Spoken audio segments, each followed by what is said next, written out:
So బేసిక్‌గా before and ఆఫ్టర్‌ని ప్రతి ఒక్కళ్ళకి ఒక ఫేజ్ కానీ, స్టేజ్ కానీ ఉంటది. అలాగా బిఫోర్ అండ్ ఆఫ్టర్ అనేదేమైనా ఉందా మీకు? బిఫోర్ ఆఫ్టర్ అంటే నేను ఏమీ కాని రోజుల్లో నేను ప్రసాద్ గారు అయిన రోజులకి చాలా తేడా ఉంది. ఏమీ కాని రోజుల్లో హ్యాపీగా ఉండేవాడిని. కానీ ఏమి ఉండేవి కావు. అన్నీ ఉన్న రోజుల్లో హ్యాపీగా లేవు అంతే. అన్నీ ఉన్నాయి. ఇప్పుడు అన్నీ కొనుక్కోగలను, కారు, మంచి ఫ్లాట్లో ఉంటున్నాను, అన్నీ ఉన్నాయి. ఇప్పుడు అమ్మ డబ్బులు కావాలని పంపిస్తున్నా. కానీ మనకు కావాల్సినట్టు ఉండలేకపో. ఎందుకు? అంటే దాన్ని సంపాదించుకోవచ్చు కదా! మనకు కావాల్సినట్టు మనం ఉండొచ్చు కదా! అన్ని డబ్బులు ఉన్నాయి, సిచ్యువేషన్స్ ఉన్నాయి, సౌకర్యాలు ఉన్నాయి, ఎవ్రీథింగ్ అవకాశాలు చేతిలో ఉన్నాయి. ఎందుకు అవ్వలేకపోతుంది అది అంటే? అంటే సింపుల్ అండి.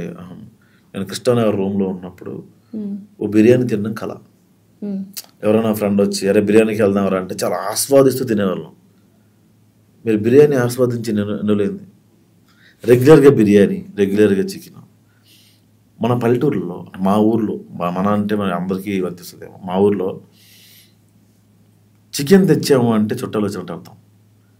లేదా చికెన్ వండాము అంటే రోజు ఆదివారం అని అర్థం.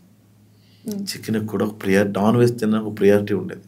ఇప్పుడు రెగ్యులర్ అయిపోయింది అది. ఇప్పుడు ఆ డబ్బులు ఉన్నాయి అనుకోండి, నేను అన్నం పప్పు ఎందుకు తింటాను? చికెన్ బిర్యానీయో, పిజ్జాయో, బర్గరో ఆర్డర్ పెట్టుకుంటాను. డబ్బులు లేవనుకోండి, రైస్ పెట్టి కుదిరితే కర్రీస్ వండుకుంటా, లేకపోతే తెచ్చుకుంటా, నలుగురు కూర్చొని తింటాం. చికెన్ తెచ్చామంటే పండగే, ఇంకా పెద్ద అట్లా. వాటిలో ఆనందం నాకు ఎక్కువ ఉందనిపించింది. ఎప్పుడు అలా లేదండి. ఇప్పుడు రోడ్డు మీద అంత వెచ్చలుడికి వెళ్ళే పరిస్థితి లేదు. పొరపాటున వెళ్ళాను, స్మోక్ చేసాం, ప్రసాద్ స్మోక్ చేస్తాను, అట్లా ఉంటుంది. ఇంతకుముందు వైన్ షాప్కి వెళ్తే అన్న అది కదా అన్న ఆబిరాన్, అది కాదు ఆబిరాన్ అనేవాళ్ళం.